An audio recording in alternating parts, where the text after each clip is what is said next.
ste prišli, ne vem, je kdo prebral, bova pa mi dva na nek način knjigo predstavila, pol pa naj kdo prebere, da bo videl, če je res, kaj bom jaz govoril.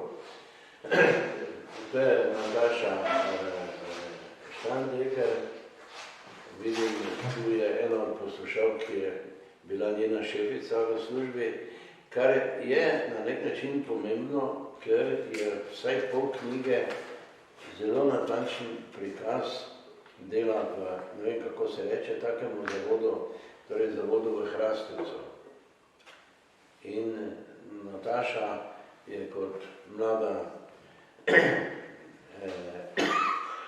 diplomirana medicinska sestra prišla tja, kakor vsi mi mal nekimi mladostnimi iluzijami in principi, pa se pa sreča življenje, ki ne gre po takih principih. In je zlasti prvi del knjige po mojem družbeno angažiran, pomemben in danes se sicer o vsem tem malo več govori, pa spremenil se je tudi odnos, pa nekatere take ustanove so že zaprli. V Italiji je bil cel za tem Frankom, cel halo in dvomi, ko je pred 30 leti so zaprli in spustili tem, se ne vem kako jim rečete, stanovalce, gojence in tako dalje, noben izraz, ki jih ni najboljši, kar na ulico. Se spomnim, da sem hodil v službi v gledališču na premiere v Trst in ko sem se najavil, sem rekel, ampak pazi, od sobote naprej bodo na ulici vsi norci Italije, malo ne bodi previden, pa seveda se ni nikjer, enako je bilo kot zmeraj. Danes pa se že s tem malo pohvalijo, da imajo bolj demokratičen pristop ali pa kakorkoli. Torej, prvi del romana se kar precej, Nataša je vmes tudi doktorirala, še v tem času se je zelo izobraževala in ne samo, da je znanje dala, ampak tudi nek etičen pristop. Meni je celo všeč, ni ravno kritikasterstvo mladega človeka nad razmerami, samo začudenje, da so take razmere. Mi smo tudi, vse še mogoče kje drugot, ampak mi smo posebni, ker so ti gradovi, po Cankarjevu je bil slovenski narod, narod hlapcev, po teh gradovih pa so bili neki tuji fevdalci. Mi je še Bojan Štih, ki je bil v partizanih, je bil na Rogu zadnje leto in pravi, ko so ga strelili na cerkev, pa na dva gradova, da ga je potrepljal Kardelj, pa mu rekel, gled, danes je uničen srednji vek v Sloveniji. Ko smo mi na to gledali, ker nismo vedeli, kaj bi z teh gradov naredili, smo jih naselili z temi ljudmi, ker jih tudi nismo imeli nobenih koncepta, pa ne prostorov drugih. In v tem našem Hrastovcu sta kolegici v službi in Nataša je vstopila in se mi zdi, ta del, drugi del romana je čustven, da ne bom rekel ljubezenski. Prvi del pa je bolj angažiran. Se mi zdi, da je zelo pomemben, da je to napisano. Če še, Nataša je iz Gornje Velke, to je kraj, je pa tam fara Marija Snežna. Jaz sem bil učitelj čist blizu na Sladkem Vrhu, vse pogrebe pa vse to smo imeli na Mariji Snežni. Pa se mi zdi tako zanimivo, mi je Drago Jančar, ko je šel iz Maribora in mu je za eno leto dobil prenočišče pri doktorju slavistu Antonu Slodnjaku, ki je bil prijatelj z njegovim sinom Markom. In mi je rekel, da mu je Slodnjak, tako zgleda, kot da sem mu malo napihoval, ampak ne želim to reči, mu je Slodnjak rekel, čuj, a si ti čul za Partljiča, on je učitelj tam gori, pa nekaj piše, pa sem v Sodobnosti kome objavil, nekaj novelic, ampak on je torej to spremljal. Je rekel, pa je drago rekel, sva prijatelja, pa mu je Slodnjak rekel, daj reči mu naj straja, naj piše. tam cesta od Maribora preko Lenarta v Radgunu in naprej je neka meja. Na desni strani te ceste so Kozbek, Kreft, Slodnjak, Stanko, Cankar iz Ormoža, Kocipa in tako dalje, Krajger, seveda, pravi, je literarno tako bogata, levo gor do Mure, pa ni pravzaprav nobenega pisatelja, rečemo naj vztraja, čeprav tudi to ni res. Ne. Celo Slodnjak se je izpostavil, tam je živel predtem Stanko Majcen, je bil rojen tam, ne, rojen je v Mariboru v Kersnikovi, njegovi starši so živeli na Mariji Snežni in se je vračal in tudi veliko napisal o Mariji Snežni in tam je še danes njihova Vajncerlija, smo takrat rekli, in Nataša stanuje ravno pod njo. Rad bi pa rekel, da je čist zraven je in kraj, tudi malce malo prelepo pesem, ima tako pesem, mamica, odkot so prinesli deklico Miciko, ki tak joče, odkot je prišla v Zibko, pa mama pravi, iz Rožengrunta, tam tako lepo ime in kraj, iz Rožengrunta, mama, kam so peljali babico zavito v belo rjuho in svečami, na Rožengruntu je kasneje živel Tane Zajc, njegova mama, čeprav je bil z Moravča, in tam ste pokurili nacisti in so dobili tudi tako, so bili kolonisti v Slovenskih Goricah. In sem hodil k Zajčevi mami in on ima pesniško zbirko Rožengrunta. Pa če evo zdaj že rečem, dva relevantna pisatelja, Majcen, Tane Zajc, populariziral pa je, kakorkoli ga kdo sprejema, pa je te kraj nedvomno Tone Kuntner, ki je napisal pesniške zbirke Marija Snežna, Stori čudež Marija Snežna, Cmurek, Slovenske Gorice, Trate in tako dalje in tako dalje. Tone, ki je tako malo pesimističen in ki misli, da je tudi on srečen, če je nesrečen, je skozi ima tako otožne pesmi, ampak je eno stisko slovenskih goriških kmetov, zlasti po vojni, vse neautentično naslikal. Lahko bi še koga naštel, če se sam napihujem, sem sam napisal svoj prvi roman z naslovom Pri Mariji Snežni zvoni, potem Grob pri Mariji Snežni, tako da zdaj nekako velja, da se je zgodil literarni čudež pri Mariji Snežni, da se je zdaj s Kuntnerjem pravzaprav odkrila ta del Slovenije med Lenartom in med Muro. Evo, in tam je naša Nataša in vsaj ta roman, moram reči, je relevanten, da jo lahko štejemo med pisatelje, ki pišejo o teh krajih. Nekaj sem že rekel, torej roman se vrdi, ko pride mlado dekle, vse jo moti, ker vidi, da imajo eno gobo, ko grejo pod tuš 30 pa teh stanovalcev, pa se vsi z njo brišejo, ali kaj takega. Mnogi tudi tja ne sodijo, ampak naš sistem ni vedel, kam z ljudmi, pa so jih kar tja poslali in vse se pa zaplete, ko pride nek mlajši moški, ki nima duševnih motenj, ne zna slovensko, torej na vlaku so ga pretepli in hoteli Evropat, je bil precej ranjen, je bil v Ljubljani dolgo v kliničnem centru, potem je bil v Soči, pa niso vedeli niti kam ga ne pošljajo, kaj ne z njim, pa so rekli, ne gre, kot mi rečemo, v Gorišnico, čeprav ni pod nobenim pogojem tja sodo. In tako mlado medicinsko sestro so njej vse opre, temu človeku moramo pomagati na drug način, ne pa da je tudi v tej množici. In potem se začne dogajati marsikaj zelo fajn. Ta medicinska sestra ima ženina zdravnika iz znamenite zdravniške družine. To se mi zdi, še nisem bral kaj takega, živita skupaj v hišici, to da on se kot ženske ne dotakne. Pa ni banalen pristop, da je v nekih letih, kako naj se temu reče, tudi njen libido zahteva svoje, da bom rekel, da je potrebno, ampak enostavno pričakuje, potem gre sta v Istanbul in si ona nakupi lepo perilo, da mogoče bi ga pa tam vznemirila, pa tudi ne, potem se pa razkrije, da je homoseksualec in ji pove, bom šel od tebe, to je moj moški.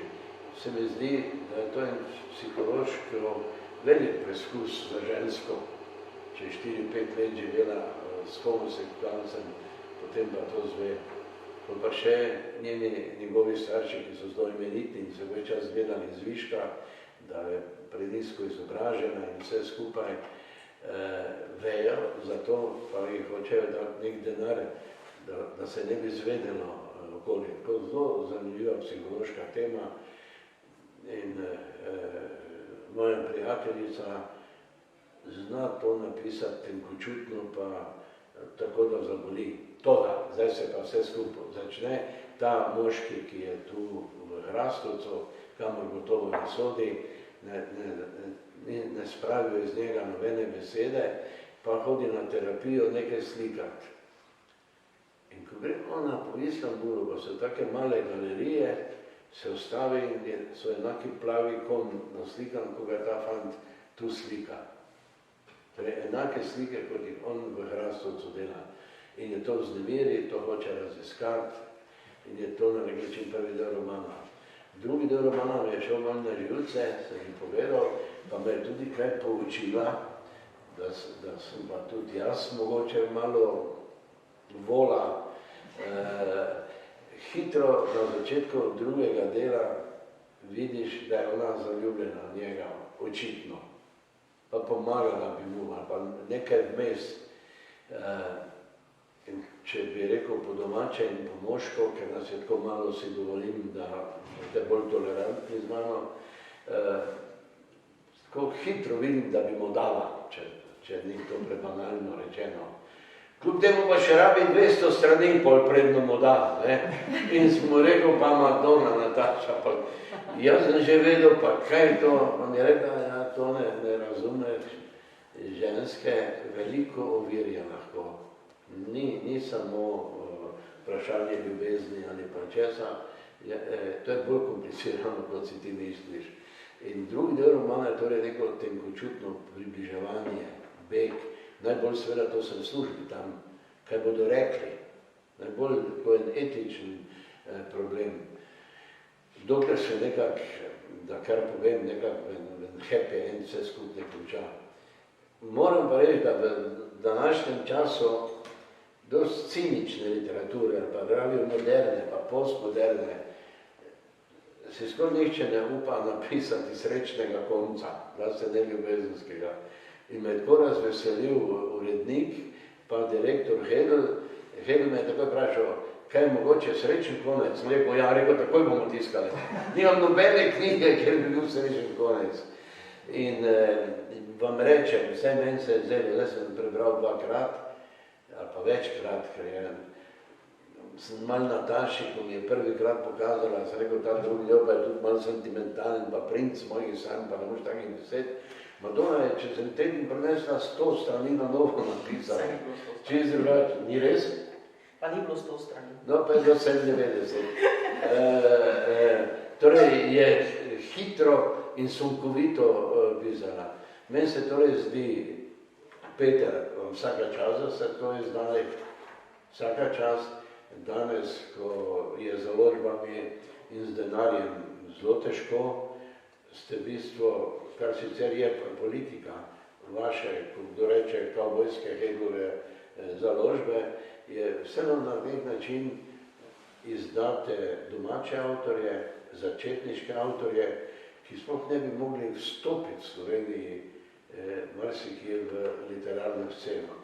In se mi zdi, da je bilo in pravo dejanje in se mi zdi, oprostite, vam je zgodilo, hvala Bogu. In nekako tako sem jaz to knjigo doživel. To ne več ni kakšna strokovna razlaga, kot bi se spodobilo, ampak da vam povem, zakaj v knjigi gre.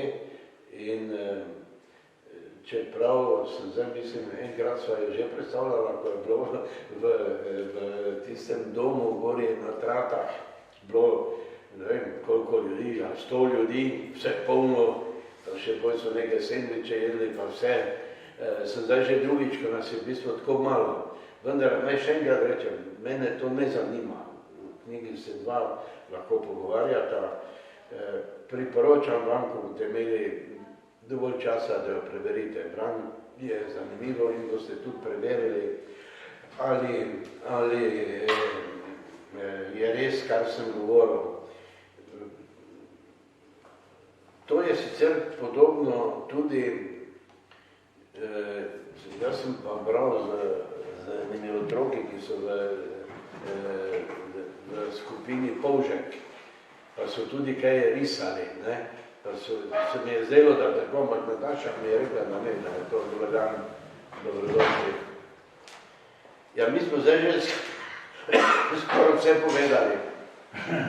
Ampak mislim, da gospod Petelin še knjigo prebral, tako nekaj dosti zelo. Si prebral. Ti si že tudi naredil kaj za to knjigo, ne? Ja, hvala lepa. Jaz sem malo obnovil vsebino, ker še niso brali, da bi povedal. In naštel sem kot neko, zakaj je knjiga vredna. Ne?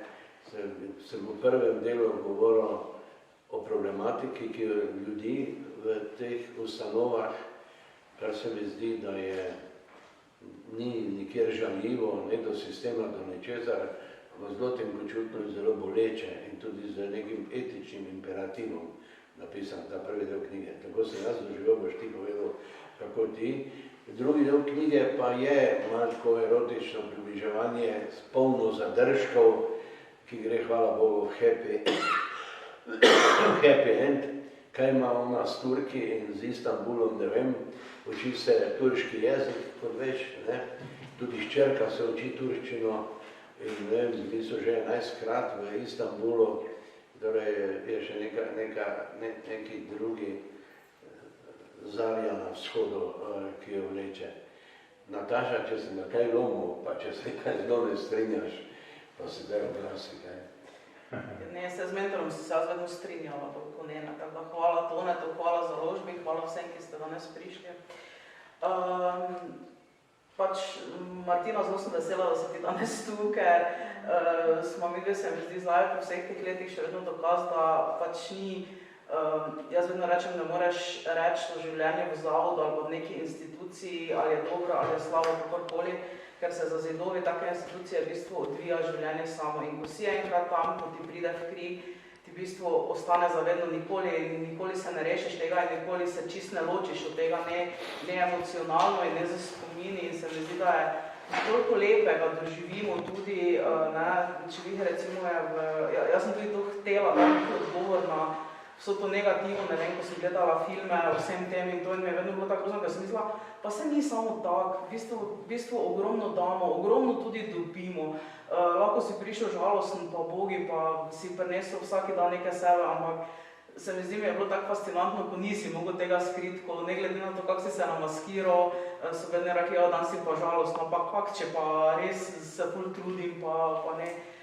In tak med sodelavci, tak med stanovalci, jaz sem vedno rekla, ne moreš to videti, da ne bi imel nekoga, ko bi ti bil posebej pri srcu, ali pa, ker pač se take kemije čisto ustvarjajo, se mi zdi to čisto legitimno in pač zato sem htela v knjigi odgovoriti v bistvu na to, da je življenje in delo v take instituciji v bistvu ena čisto samo svoja kultura, čisto en samo svoj svet in tako ne moreš življenje nekoga posameznika reči, če je dobro ali je slabo ali je lepo, isto tako je za življenje v instituciji. Nekateri si jo pomorejo, nekateri najdejo svojo pot, nekateri najdejo sebe, nekateri najdejo svoj smisel, nekateri najdejo samo varnost in se rešijo vseh tegob, ki so jih imeli v življenju in v bistvu dosti je takih stanovalcev, ki so tako zelo budu prizadeti, da tega sploh ne dojema ali pa da mi sploh ne vemo, na kak način karkoli dojemajo. In se mi zdi, da vsak pač, ki ima možnost delati za temi ljudmi, dobi na nek način neko darilo, pač da si poklican in da ti je dano, da lahko delaš z temi ljudmi, ker je to v bistvu te obogati za celo življenje. Če moraš marsičesu se odreči, pa marsikaj moraš dati, pa marsikaj moraš, je pa to vseeno eno tako res bogatstvo, ki te spremlja potem celo življenje. No. To bi bilo za moje v knjigi.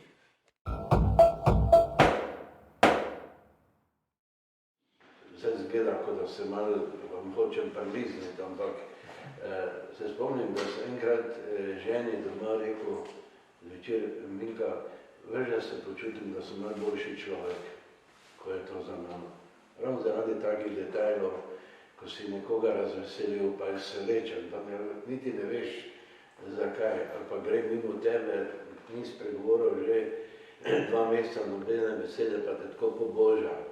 Pomeni, da ne zna drugače nehvaležnosti reči.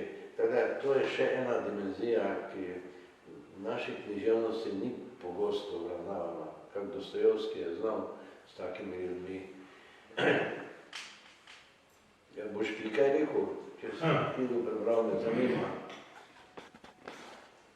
Jaz sem gospod Natašo spoznal po tej moji novinarski strani, novinar sem završen smo delali eno oddajo na radijsko delavnico znancev o vprašanju odnosa do starejših. In jo je podajo pripeljala doktorica Jana Goljubova, ki je predstojnica katedre za socialno gerontologijo na Alma Mater Evropeja, pa zaslužna profesorica Mariborske univerze in svojim življenjem predavala vse sociologije, od sociologije, mladine, mladih, izobraževanja, odraščanja, staranja, smrti, zdravja in to naprej. In se je bil na posebni način nad Natašo navdušen, ko še nisem vedel, da je pisateljica. Pa kot novinar imam seveda specifičen odnos do slovenskega jezika, ker pa smo včasih, ker z univerz prihajajo različno izobraženi mladi ljudje in skrajno nemarnim odnosom do slovenskega jezika, da ne rečem zanikrnim ali nikakršnim. In jaz s mojim kolegom sem že na pragu upokojitve po 40 letih del na RTV-ju skozi toplo priporočam na srcu, da eden od kriterijev za zaposlovanje v medijih mora biti absolutno izjemno konsistenten in zdrav odnos do slovenskega jezika. Slovenski jezik je tista temeljna esenca, ki nas določa, ki nas opredeljuje. Po slovenskem jeziku smo in izginemo v različnosti. Vse znanosti so si podobne, so si zelo blizu. Edino po jeziku se razlikujemo. In seveda meni je zelo drag. So mi dragi taki ljudje, kot je Tone Partlič, kak sem Blaž Špartlič, dobro, ki ima ta uvrojen ta odnos, zdrav odnos do jezika. Njemu beseda pomeni ne le življenje, njemu beseda pomeni vse. Po besedi smo rojeni, beseda smo nastali in nič, kar je nastalega, ni brez nje nastalo, piše Janez apostol Jan na začetku svojega evangelija in sem bil, ko sem pol zvedel, da še pa ta naša Nataša pisateljica, pa sem sploh, mi je bolj poslala ta roman, najprej tako plašno vprašala, če ga lahko pošla in ga poslala in sem ga prebiral, prav zaradi tega, ker sem jo srečal še z nekega drugega zornega kota in ker je, pač vidi se, da sem v medijskih vodah, da sem svoj čas dobro bral Moma Kaporja in Danila Kiša. In to pisanje mi je nekak ženska varianta preseku obojega. Ena igrivost, ena frivolnost, ena lahkotnost, a hkrati neka zavzetost, neka občutljivost, da ti ni vseeno za ta svet in da želiš temu svetu nekaj dodati in ga s tole literarno esenco predelati in prispevati s tem, da je svet boljši. Ko govorim tu zdaj o tebi, ne morem, da ne bi hkrati tudi kaj rekel o našem Tonetu Partliču, ker ne samo, da tvoj mentor tako lepo ti je napisal tisto priporočilo noter, konec koncev, to je gospod je Prešernov nagrajenec, eminentni literat in kulturnik slovenski, ruski filozof in teolog in kaj že bil Berdjajev v 20. stoletja. Zapisani stavek pravi, da prava umetnost resnično pomaga živeti in za pravo umetnost je značilno, da je v njej to, da je v lepoti kodirana Božja ljubezen. To je to, kar to ne dela na vsakem koraku. ta izjemni vitalizem, ki iz njegovih tekstov vseh veje, ne? Zato je tako popularen, zato je preživel čas, zato se ga bere danes, nič manj, pa še bolj, kot se ga je pred desetletji nazaj. Ne? In Toneta sem srečal pred časom tudi službeno v izlučni zgodbi o domu starostnikov v Slovenj-Gradcu, tam pa je car. Tam imajo branjno značko Toneta Partljiča na Koroškem. Ne? Tam je car, tam je neverjetno, kako je v eni pokrajini, kateri on ni zrasel, pokrajina Tule, tega dela Slovenije, ne pa vseeno. Tam so ga vzeli za svojega in tam izgovarjajo ime Tone Partljič z krajevno spoštljivostjo. Ne? Marjana Kamnik je menda pošla za življenje tega spomenike naredila. Kaj je v redu, da ste podpirali? Zakaj bi ljudem delali spomenike po smrti? Življenje mu ga treba narediti, če si ga služil. Ni? Naj ga vidi. No in zdaj pa grem k Nataši noter in to, kar je meni je pri tej Natašini teksturi všeč, ta izrazit ženski lirizem, ki se ga ona ne sramuje, ampak ga skozi jemlje v bran, skozi ga definira, skozi hoče biti ženska, ona tudi noče nobenih vrednot prevrednotiti, tako zdaj ta trapasta varianta družinskega zakonika, ker ni več mame pa očeta, ampak starš ena, pa starš dva, pa še kaj, ne? Pa ni več ded pa baba, ampak je 72 spolov. Ne samo ono, je še nekaj trikrat, bez veze. Nemški filozof Arthur Schopenhauer preskakuje malo, je v enem svojih tekstov, mislim, da je bil te besedilo Deveta Svile und Vorstellung, svet kot volja in predstava, napisal, zdrava kmečka pamet lahko nadomesti vsak nivo izobrazbe. Noben nivo izobrazbe pa ne more nadomestiti zdrave kmečke pameti. In to lucidno veje iz vseh tekstov našega Toneta Partljiča in to direktno ali pa kar indirektno ali pa kar direktno na mnogih mestih veje iz tvojega teksta. Meni je všeč ta ženski lirizem. Ti si hotela ostati žensko, taka ona prava, vitalna baba, ne? In je ponosna na to in v vseh socialnih okoliščinah to veje iz tega ven. Vidi se, da delaš z ljudmi, ki so na izteku svoje zgodbe in ljudje, ki delajo s temi starejšimi, seveda tole esenco življenja dihajo drugače, ne? Čutijo svet drugače ga predelujejo v svoji duši in to so v tem pisanju. Vidijo, ne? Jaz mislim, da če ti bo odgovore namenili in prepričan sem, da bodo, da boš mnoga leta dela še napisala, ne? Tole je pa branje, ki ga res toplo vsakemu priporočam, ker jaz ga berem, jaz vsako knjigo, ki se lotim brati na novo, naredim eni štih probo na enih 5 straneh. In če me na nobeni strani ne pritegne noben stavek, da se me dotakne, da me nagovori, da me oblikuje, da se vsede vame, da ga ponotranim. Jaz lahko en stavek knjigi preberem, pa tisti stavek hodi za mano leta in leta. Tisti stavek. In če v mojih 5-6 poskusih na 10 straneh ne najdem enega takega stavka, ki bi nagovorilo srčike moje lastne življenjske biti, potem niti nimam nekako težko se spravim skupaj, da bi bral celoto. In zakaj ljudje tako radi beru Toneta Partljiča? Ravno zaradi tega, ker je iz kdaj navidezne preprostosti naredil umetnost enostavnega. To ni enostavno, to mora biti karizma, to moraš imeti dar. Zato je veliko napisal in zato je, mislim, da si med najbolj branimi avtorji trenutno na Slovenskem. Sem bral podatke za knjižnice, to se treba kdaj v vrsto postaviti za te njegove tekste. Zato je fajn, da zdaj, ko je še naš Anton Vitalen, pa tudi ti to delajo, da hodiš po šolah, da hodiš po domovih upokojencev, da tam preprosto pričuješ. Ko sem jaz videl, kaj dela Tone na domu starostnikov v Slovenj-Gradcu, pridejo tja in ko da je prišel Mojzes, ko da je Mesija se tam pojavil. To je to. To je to. In berejo ga in branje značko njegovo imajo. Škaj to? Obvezno branje je gor na Koroškem to.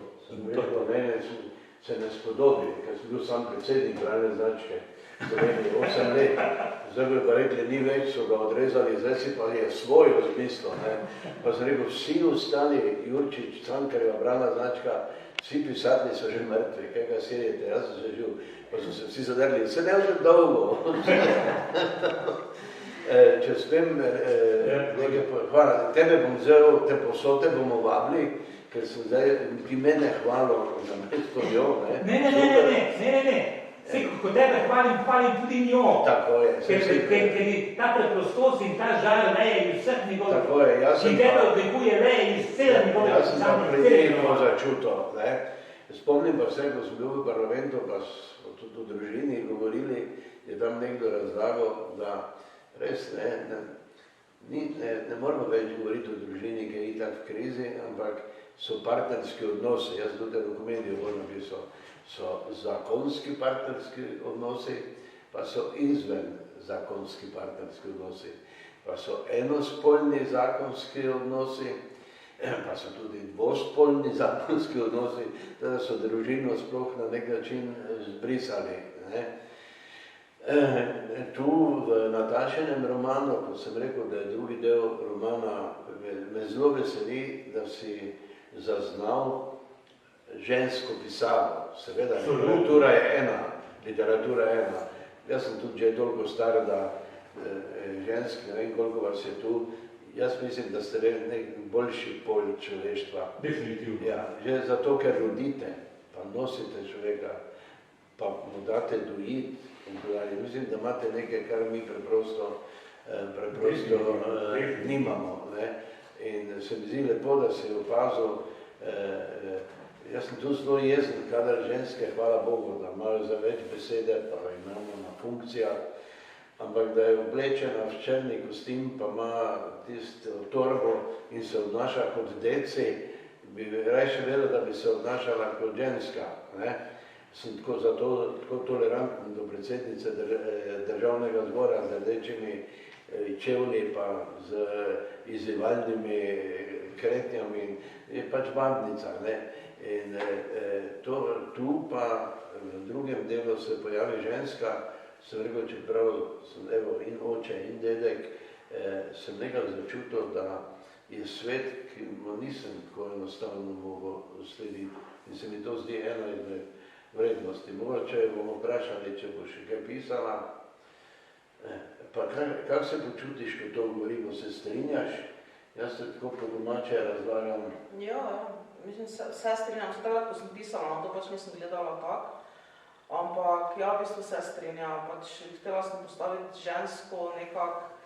žensko plat doživljanja situacije kot take, nekako na svetlo, ker pač malo tudi detabuizacijo vsega tega duševnega zdravja, vsega tega, ker duševne bolezni so v bistvu bolezni tako kot vse ostale, lahko se zdravijo, lahko se kronificirajo, lahko imajo srečne izide, lahko imajo zelo tragične izide, ampak je v bistvu tako, da ko je nekdo diagnosticiran z eno duševno boleznijo, je to zavedno, to nikoli ne mine, čeprav vsi vemo, da smo vsi toliko in tolikokrat življenja depresivni, da anksioznosti so zelo pogoste, pa so to vse v bistvu duševne bolezni, ampak v bistvu ko enkrat to imaš, je to v bistvu v družbi velja neka stigma, zelo ko se to težje oblike tega odvijajo, pa je potrebna neka pomoč, isto recimo samo pomoč zdravstveni delavci, pa obisk pri psihologu, recimo to mi je bilo tako vedno ful fascinantno, ker če smo mi vse te možnosti imeli, pa jih še zdaj imamo, je to vedno malo bolj tako bilo, za razmisliti, če boš rešal psihologu, kdo te bo videl, ko bo šel psihologu, kdo zagleda tiste sezname, ko se ti naviš na psihologa, čeprav je bilo to mogoče zelo tako, bi rekla, popularizirano, pa so nas ful, šefi, ja, pa pojdite, pa pomagajte si, pa težko delo imate, ne samo, zelo malo je, koliko jaz vem, pa če je to bilo zelo tak, če bi še psihologinja prišla v kakem dežurstvu, ko si sam pa točke, mogoče bi kaj povedal, zdaj pa da bi se tam na urni gor napisal, pa tudi ne bi, V bistvu tudi odnos samih zaposlenih do samega sebe, pa do njihovega dela, do pač življenje tako, ko je, različni ljudje se zbirajo, različni odnos imajo do sebe, različni odnos do dela, pač tako sem nekako jaz dojela, da se ljudje doživljajo, pa da doživljajo vse to, V nobenem svetu, pa v nobeni družini, pa v nobenem kolektivu ni vse popolno, vedno so ljudje, ki so izjemno dobri, so ljudje, ki so najšibkejši členi, ampak vse to pa dela življenje pisano in nekako vrednost človeka. In se mi zdi, da je bilo ogromno narejeno, ne glede na to, kakva stigma velja še vedno, je pa bilo vseeno ogromno narejeno, da bi bilo tudi življenje za zidovi vredno življenje. Vsaki dan ogromno se dela na tem, ampak nažalost se te zgodbe ne pridejo v taki obliki, ne, na plano. Tako da moja zgodba je v bistvu tako zelo neutralna. Hoče povedati, da nikoli niso zadnja vrata, dok živimo in dihamo, da so vedno poti, ampak da jih je včasih tudi grozno težko najti in da smo včasih res zelo odvisni od tega, kdo nam stopi na pot in kdo nam pomaga, da bi se zgodba tega glavnega protagonista v bistvu lahko že od samega začetka odvijala zelo drugače, kot se pač odvija v romanu. Zato, ker sem se pač odločila, da hočem pokazati, da je pot, da vedno obstaja neka pot, če se za to potrudiš in če si nekako imaš neki cilj. On je imel popolno izgubo spomina, nič ni vedel, ne odkot je, ni nič, ni razumel jezika, ni česar, ampak se vseeno odločil, da se bo boril in da bo šel naprej in se opiral na tiste ljudi, ki smo pač stali na poti in smo bili pripravljeni pomagati. In se mi zdi tudi, da sem tudi moškega opisala v bistvu zelo take pozitivne plati, no, ker se mi zdi, da je na svetu dosti dobrih moških, odličnih pravzaprav, ki pa se tudi nimajo ravno priložnosti pokazati, pa dostikrat padejo v stigmu tega moškega nasilneža, netolerantneža, nepodpornika in tako naprej pač. V takem smislu. Meni je všeč, pri tvojem pisanju, ker sem začutil to esenco besede, ne? Da ti je ta veselje, da ti je to veselje slovenskega jezika nekaj tvoj duhovni bilo umgrajeno in da z veseljem to živiš. Zato sem to prej omenil, Danila Kiša pa Momo Kaporja, ne? Sta oba bila po svoje izhodiščna novinarja, ne? Zlasti Momo Kapora, ne? In tudi naš Tone Praktič, v bistvu novinarsko persona, tisti, ki ste spremljali njegovo, on je ogromno objavil tudi kot novinar in novinarji morajo, da vidijo ta svet. Na eni strani ga profanirajo, ker ga morajo poenostaviti za te žurnalistične potrebe in te okvire, ne? Na drugi strani pa prav iz tega profanega sveta črpajo tisto magma esence, ki jo potem s to formo mentis literarno predelajo v nekaj novega, nekaj drugačnega. Ne? In te kot bereš, če katerokoli knjigo to vzameš v roke, da lahko posamezen stavek spremeniš v haiku. To je ta japonska verzija poezije in če meni zavibrira posamezen stavek in z tistega naredim stolpec in lahko bil en taki metrum življenja, potem je to. Jaz sem to prebral takrat, pa sem tudi objavil na Facebooku, tisto čuveno 200. Lahko samo povem, predno preberali smo to. Jaz grem na Facebook, grem gledati in vidim, tu ne objavi tako lepo sliko in pol gor jaz začnem to brati, ne, moja beseda, pa sem mislim, wow, kako lepo je to napisano in pol se mi začne steti. Ja, odkot je to? In pol šele, ko sem spodnji citat prebrala, odkot je jo. Dva stavka iz 235 strani tega romana, druga Barba Duneja, ne?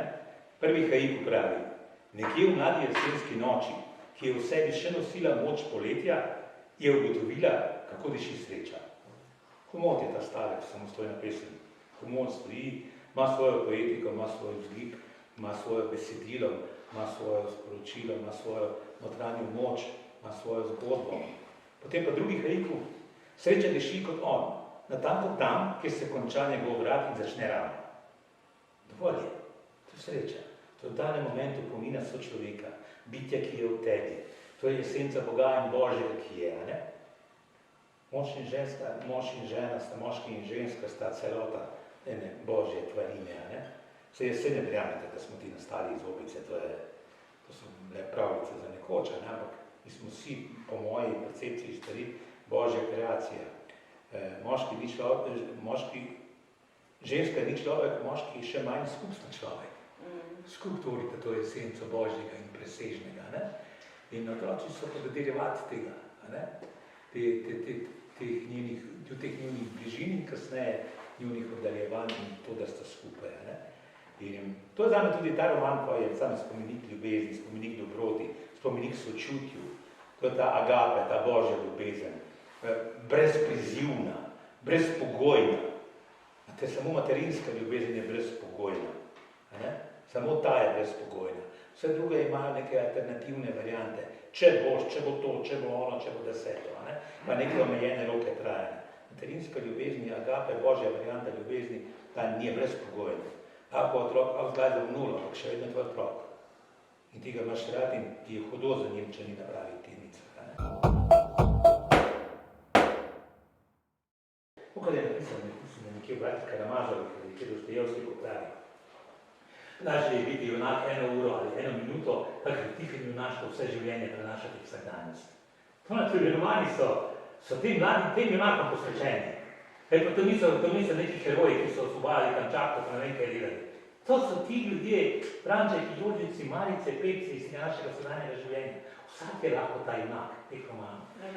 In tudi v tvojem romanu je vsak lahko to. Vsaka je lahko to. Ta vrat je lahko, ta vrat, tisti bližina vratu, ki je asociacija na sreča, to je to. To je ta vitalizem, ko čutiš telo, ki je esenca svetega duha. To je to. Pa že ko delaš tak, Martina, boš verjetno junaštvo, pa neke take stvari dobijo čisto drugačen kontekst in v bistvu je meni bolj smešno, ko gledam, ne vem, junaki sodobnega časa, ne vem kdo, Justin Bieber, ono, to. V bistvu ta praznina teh sodobnih junakov, in če pa greš nazaj, pa vidiš vsaki dan, kaj je to pravo junaštvo, prava borba z življenjem na mogoče čisto obrobju družbe, kjer ta junaštvo izgleda čisto drugače. In to je to, kar pri socialni gerontologiji vedno omenjate. Mi smo totalno institucionalizirali proces umiranja, smrt. Kdo še dan sem doma, komaj da je dobro, po nesreči uide in. Dakle, pa vedno je tebe. Regijske bolnišnice in oba UKC-ja so ostali, kaj? Prostori, kjer se umre. In tako, kak je to? Ti živiš med svojim celo življenje, umret pa moraš nekam nekako. In nišče ni, da bi kjerkoli, da bi pustili ljudje človeka umreti. Ko so mama dovolj stari, pa deda dovolj stari, pa ko že slabo kaže, ja, mi hočemo ga strpati, zakaj pa? Pusti. Naj se mu, primi ga za roko, moli dan, bodi z njim, najlepši prostor, kjer se poslovili, ne? Ko pa tam tuji in strežniki, nikoga ni sam nekaj. Ljudje imajo občutek, da so naredili vse, če starejšo osebo pošljajo v bolnico. To je to. Zato, ker je to tako zelo zasidralo v našem družbi. Jaz sem spremljal in primerjene moje dobre znamke smo bili, gospa je bila stara proti 90 in se je rak ponovil po 30 letih. In so ji, ko se je ponovil, pri 88 letih, so se zrezali grlo, zrezali vse in tisto življenje ni bilo ničemu podobno. Po sondi so jih dali, vse je teklo ven, in je umrla v neskončni bedi in jadi. Jaz se pogovarjam z mojim prijateljem, Vojkom Frisom, ki je bil prej generalni direktor UKC in je pri nas bil sosednji društva prijatelj radija. Rekel, Vojko, pa kak ful ima to? Rekel, viš, to je sodobna medicina. Mi smo naredili vse. Prekorači so pa človekovo dostojanstvo. Tima? V manjko zdrave pameti in srca je nastop. Znanost je bila medicina. Mi smo naredili vse. Do konca razredali, do konca pofraberbali in bomo na koncu vzeli dostojno smrt. A veš, problem. Danes ni problem, da ni hrana, da ni tega. Dostojanstvo mi jemljamo drug drugemu. In dostojanstvo, umrejočemu jemljamo dostojanstvo in pravico do dostojne smrti med svojimi. Če res apliciram to na Natašo, je mene pritegnilo od začetka, sem te rekel, da sem ne vem koliko verzij bral, če imela malo časa, je že spremenila vse, ali pa se mi zdi, je ravno to dostojanstvo teh ljudi, ki so v domu slehernega, njo boli, da so degradirani. Zato mogoče zdaj tudi to govorimo o tem romanu in mu dajemo pravičeno težo. Znam je to roman človečnosti, roman srčnosti, roman ne prebuje, roman enega vračanja človekovega dostojanstva, enega pristnega veselja do življenja. Tako tudi ljudje v starih letih ob odhodu v tej zadnjem delu te zaključne simfonije doživljajo to življenje kot neko milostno podarjenost, kar smo bili. In takrat oni ne pričakujejo, ko so ljudje v tistih zaključnih fazah življenja, Pa sej vsak je normalno ve, da čudežev tudi nekako ni pričakoval. Pričakuje pa dostojnost, dostojanstvo, da se ga spoštuje, da so domači z njim. To se spoštuje. Jaz se njih pogovarjam se s tem, ali bomo zakonili evtanazijo ali ne. Grozno. V 6 državah so jo in ko pa te informacije je vrti kažim tam. Ker človek je vse, kar je možno izdorabil. Sem delal eno oddajo, če lahko dodam to intuicijo, čeprav sem indirektno nanašal na ta roman tudi, ker deluje v življenju. Imel oddaji doktorja Frisa in doktorja Grabarja, ki je generalni direktor Borišnice v Soboti in duhovni, protestanski duhovni, Vinkošni kar. In on razlaga na primer iz Kanade, ki je v literaturi opisan. Tam je lahko, ti si lahko določiš tam in ti dajo datum in si lahko tudi gledalce in navijače povabiš zraven, takrat, ko ti bodo dali zaključni udarec. In je bila ena gospa, ki je bila zelo premožna podjetnica in se je takoj dali v dom, ko ni mogla več konkretnega za firmo narediti. In potem se je pa ona odločila, da pa to ne bi živela in se je odločila za evtanazijo. In je poklicala vso svojo žlahto in je prišlo na dan, ko bi naj to naredili, 100 ljudi. 100. Je bil teater, ne? 100. In je tam so pripeljali tisti uređaj, ki je samo taka roka je šla ven, taka roka, igla in gospod nastaviš človeka tam, da točno tja darimo hrano in si eni minuti adijo. In ko je gospa pa videla, da jih je 100, se je začela prijokati. Je rekla, zdaj, ko vas tule vidim, dragi moji, pa se mi zdi, da vas imam tako rada. Zdaj bi še pa rada živela. In je bila najmlajša vnukinja, študentka medicine, dvignila glas in je rekla, babica, mi smo si vzeli dopust. So je nehale solze teči, se je obrnila po nemu šintarju v velem in je rekla, no, dokončajte. Pa ta stric stisnil tipko in je bil konc zgodbe, zadnji pa 100 gledalcev. Do sem smo pripeljali človečnost. Do sem. A si želimo mi to? A si res želimo to? A si res želimo to uzakoniti? Ta teatr surovosti, brutalnosti in popolne odsotnosti empatičnosti. A si to želimo? Mislim, da ne. Zato berete ta roman. In berete Toneta Partljiča. To so teksti o vitalizmu. Koliko je onega šrota, koliko je nepotrebne poezije, ko se izdaja. Meni je včasih v kakšni poeziji pa noče nekoga žali, vsakemu, ki se trudi, kapo dole. Ne? Ampak včasih se mi zdi pri kakšni poeziji škoda tistega drevesa, ki so nekaj stot naklade tisto dali, ker tako in tako potem gre, mislim, da kam gre tisto, kar ne. Različne konce, različne usode ima. Zato je treba promovirati literaturo, ki promovira življenje, ki promovira radost bivanja, ki promovira veselje do življenja, ki ljudem dviguje ta elan vital, ki ljudem pomaga živeti. Samo še tole bom povedal, ko so leta 1961 dali Nobelovo nagrado za literaturo Ivo Andriću in je, da ti laureati vedno se potem zvečer dobitniki nagrade srečajo, študenti štokholmskih univerz in akademiki in ga tradicionalno vprašanje vpraša, za čemu literatura, gospod Andrić.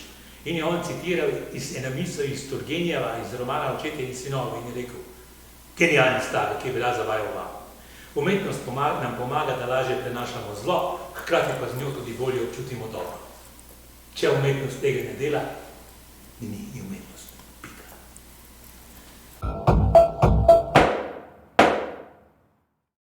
Tik pred napovedanim začetkom otvoritve se na ulici in galeriji zbralo lepo število ljudi.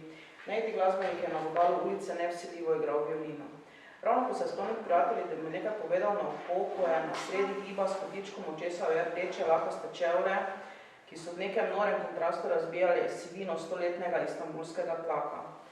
Dvignil je pogled in si želel samo to, da kar vidi, kajti rdeči lakasti čevlji na starem tlaku niso samo krut privid. Želel si je, da bi se lahko dotaknil tega trenutka. Z vsakim korakom, ki ga je naredila bližnja k njemu, pa se je ta privid le zlival v svojo enostavno in popolno resničnost.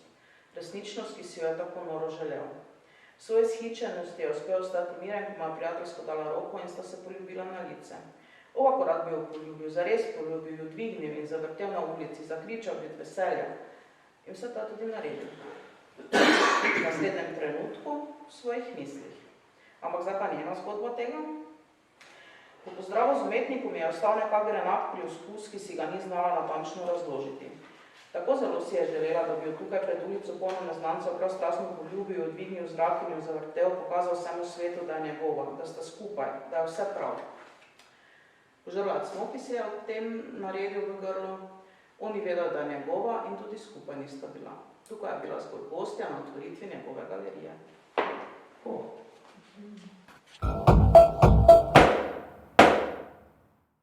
V imenu založbe bi se zahvalil za vaš obisk, zahvalil bi se Nataši, Tonetu. Veseli me, da mogoče smo se tokrat v malo manjšem številu udeležili, kot recimo na Zgornji Velki oziroma na Tratah, ampak mislim, da je bil, da je nadomestilo to toliko bolj zanimiv pogovor o knjigi. Še enkrat hvala vsem, ki ste prišli. Knjiga je na voljo tukaj v knjigarni. Vabim tudi vse, ki se ukvarjate z literaturo, ki mogoče niste niti prej pomislili, tako kot Nataša, da ste lahko poklicani v to. Mi pri založbi Kulturni center Maribor smo na voljo za knjižne projekte, karkoli, tako da vabljeni v našo družbo, vabljeni tudi k branju knjige od Nataše, vabljeni tudi k branju knjig od Toneta Partiča in najlepša hvala.